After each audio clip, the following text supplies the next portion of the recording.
took a conscious call to say it's important to stimulate buyer demand, and it's also important to do what is right for the country. Here the Prime Minister was painting out a vision of an Atmanirbhar Bharat, and we really thought, what can we do to really contribute? Because all the jewelry is made here, but gold is imported. So we went ahead and decided that it's good for the country, it's good for the customer, it's also good for the planet. So in the long run, it's good for us. So margins may have some small implications, and that too in certain quarter-to-quarter situation. But secularly, we would actually like it if exchange keeps going up, because it's a great way to unlock the locker, as Venkat just pointed out. Also, this is a lever. There are multiple levers that the business has to grow, and each lever comes with a cost. So you optimize the lever and stay with what we want to deliver. Understood. No change in margin guidance, no? Hence, we remain at those band that was shared earlier by...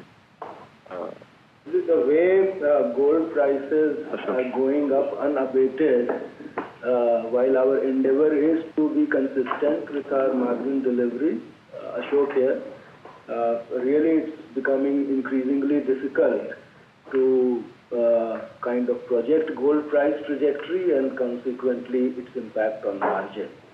But yeah, we would still be pretty consistent, stable. Some pluses and minuses can happen because of this.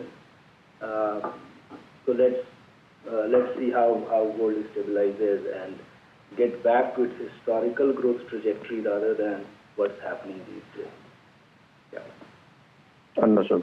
Lastly, on store openings, there has been store openings, especially for Tanishq, has been on the lower side since past, I think, a couple of quarters, a few quarters now.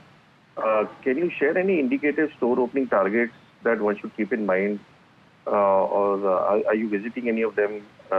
Any change in the store opening targets versus what was shared earlier? That's all from my side. No, there were some execution delays in the first half and in Q2 as well. So some spillovers happened in the period. In October, we saw more open. So as we speak, we've added in the first, while it shows 6 in the domestic in the Q2, but YTD... Well, that was Titan, and on the margin front, I think I can understand why the key questions were on margins, because I think those are one of the standout features of this particular result. So let me just quickly tell you why Titan could be in focus today. Revenues were up 28% at 18,725 crores. The estimates were 15,955.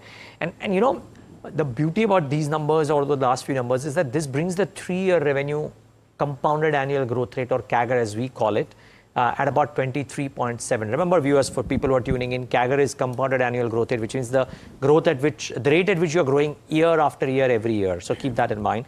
Margins were at 10% versus 8.5. The estimated was 10.9, so maybe a bit lower, but better than last year. The jewelry EBIT was up 48%. Now you know what drove these numbers for the company, right? And the profit after tax was up about 59% at 1120 crores. The estimates were 1079 crores. So that's the long and short of Titan. Most people would be constructive post these numbers. And I think a lot will depend on what they do in H2, which is also capturing a bit of the festive season. So could be interesting to see.